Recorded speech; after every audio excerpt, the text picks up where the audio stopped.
चर्चा होगी, कूड़ा पड़ गया तो कौन याद करता है। और ये बात जीते जी हम अगर समझ जाए कि हमारा कोई नहीं है, यहाँ से कुछ नहीं ले जाना है, जो ले जाना है वो है भगवान का नाम, भगवान का स्मरण, परोपकार, अच्छे कर्म, वो करे मनुष्य। उमा क्षमा सापौते बारी, यदि आपको कोई सता रहा है तो आप चुप हैं, ये चुप उसके लिए बम का काम करेगा। अगर हमने कुछ बोल दिया तो बचत हो जाएगी, अगर हमने बोला नहीं तो उसको भोगना पड़ेगा और तत्काल कोई न कोई उसके ऊपर अटैक होगा, काल का, माया का, वो झेल नहीं पाएगा। ये सिद्धांत है। ऐसा नहीं है कि वो ऊपर वाला देख नहीं रहा, मालिक सबको देख रहा है। अगर आप शांत हो, चुप हो और आपको कोई सता रहा है तो एक दिन वो दुर्गति को प्राप्त होगा। आप चुप होकर देख लेना, वो 2-4 दिन उन्नति दिखाई देगी, लेकिन वो ऐसा नष्ट होगा कि बिल्कुल बात समझ लो।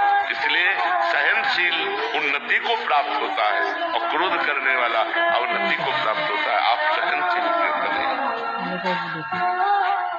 जिनको हमने देखा नहीं है उन पे विश्वास करना, और जिनको देखा नहीं किनको बोलना पड़ेगा ना, अदृश्य नहीं किनको, आप हमें बोल लो ना कि जिनको का मतलब आप किससे ले रहे हैं, भगवान से ले रहे हैं, किससे ले आए? आपने अपने को देखा है?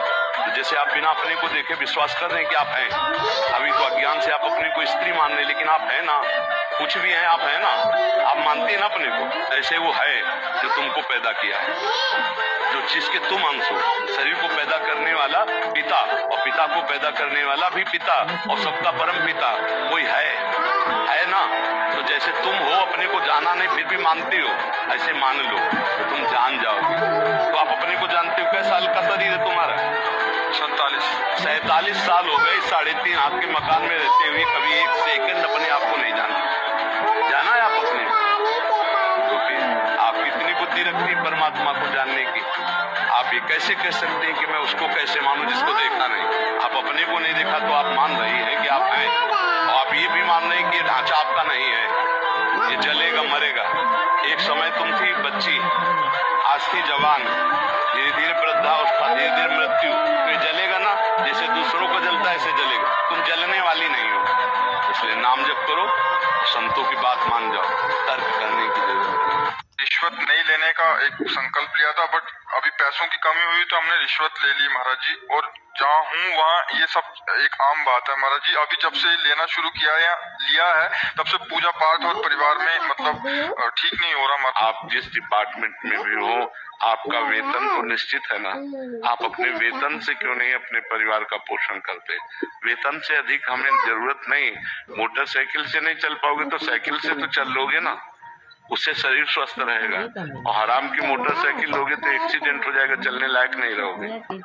समझो, ये अधर्म का पैसा हमको कहीं न कहीं जाकर के ऐसा भिड़ा देता है जहाँ हम दुखी हो जाते हैं। बेईमानी अधर्म का नहीं, ये लेने में अच्छा लगता है, लेकिन हृदय और परिवार दो पर ये फर्क पड़ जाएगा। और परिवार के बच्चों पर, परिवार के सदस्यों पर प्रतिकूल ऐसा प्रभाव पड़ेगा, कलह, अशांति, और ज्यादा अपवित्र धन आ गया तो अपंगता, ऐसे बहुत से घटनाएं हो जाएंगी जिनमें पूरा जीवन बर्बाद हो जाएगा।